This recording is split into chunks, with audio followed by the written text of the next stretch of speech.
He was the biggest heretic out there. There you go. I feel in great company. Absolutely. In fact, kind of makes me feel better that I'm in that class.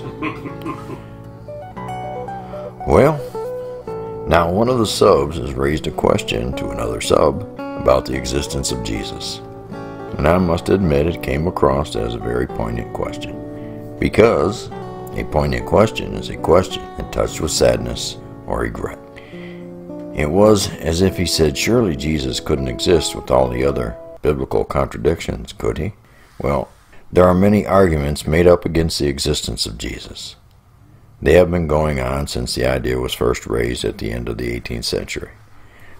Probably before that. Probably before. Now, people's objection about there are no contemporary Roman records of Jesus' existence only pointed out that such records existed for almost no one else of that time either. But there are indeed mentions of Christ in several Roman and Jewish works of history, and they came for decades after the crucifixion.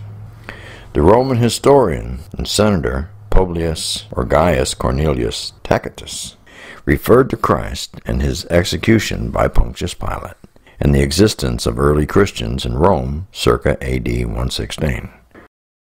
Now, first century Romano Jewish historian Flavius Josephus includes references to Jesus and the origins of Christianity.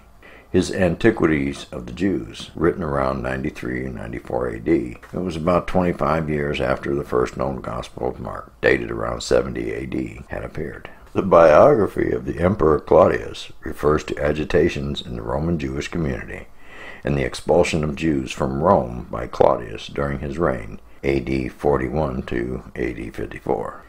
Likely the expulsion mentioned in Acts 18:2. In this context, Christo is mentioned, likely a reference to Jesus. And then there was the Roman historian Quintus Curtius Rufus, who wrote in the 1st century AD. His works reveal ignorance of geography, chronology, technical military knowledge, yet it is not questioned as a source of history. Even though he didn't know nothing no better than the other writers of the time, we don't question him. Okay? Right. This guy wouldn't be as wrong as he wanted to matter. Yeah, but it was about this time. And as you know, the Bible is also suspect as a source of history in the same way as the writings of Rufus. Instead, it is dismissed entirely as having no relevance by the same people who fully accept writings like those of Rufus. And we have Suetonius from 121 AD, who mentions how the Jews started a riot at the instigation of Christos during the reign of Claudius. Just little snippets. But it's news. Yeah, that's interesting. I didn't know Jesus was starting riots about that time, but that's what they reported it as. Yeah, that's what you get. And now this is a letter from Pliny to the emperor and vice versa about how to deal with Christians in the provinces. There's also the Mishnah from 200 AD that calls Jesus a sorcerer. Yeah, that's many Christian sorcerers, yeah. There's also archaeological evidence, like a tablet with Pontius Pilate's name on it. And there are 2 ossuaries, each mentioning Caiaphas, the high priest that headed up the court that tried Jesus. Now, while this is not direct evidence, it is very strong, because these are specific names of people who, while important in their day, are not mentioned in other historical records, but they are indeed mentioned in the New Testament stories of Jesus.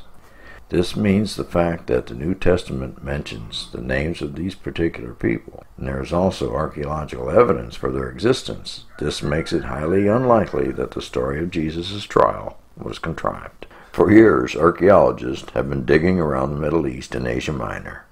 During these digs, at different locations, they found all the letters, the 4 Gospels, and the Acts of the Apostles.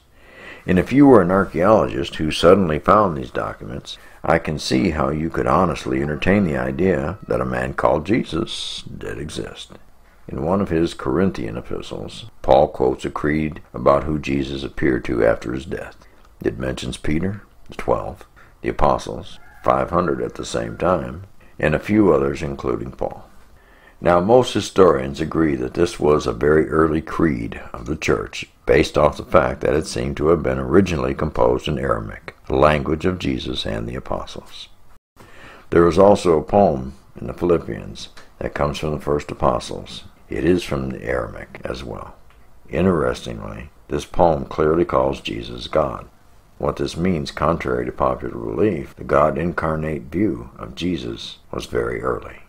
Although the gospel accounts of Jesus' life may be biased and unreliable in many respects, they and the sources behind them, scholars have discerned, still contain some accurate historical information.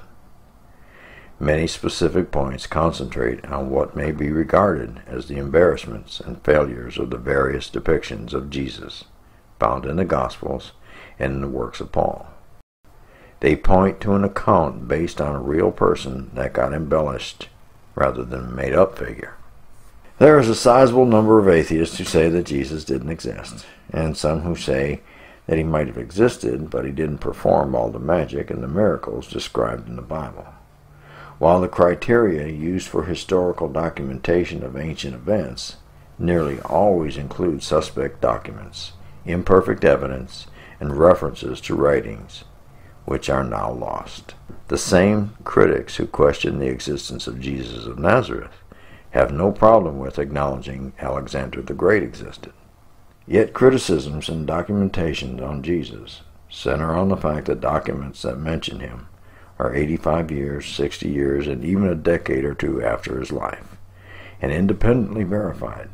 Yet no surviving documentation of Alexander is any newer than a few centuries. And we don't question that. The same situation exists for many other ancient historical figures whose existence is virtually never questioned. Yet there is no documentation anywhere near as strong as those for the Jesus of Nazareth.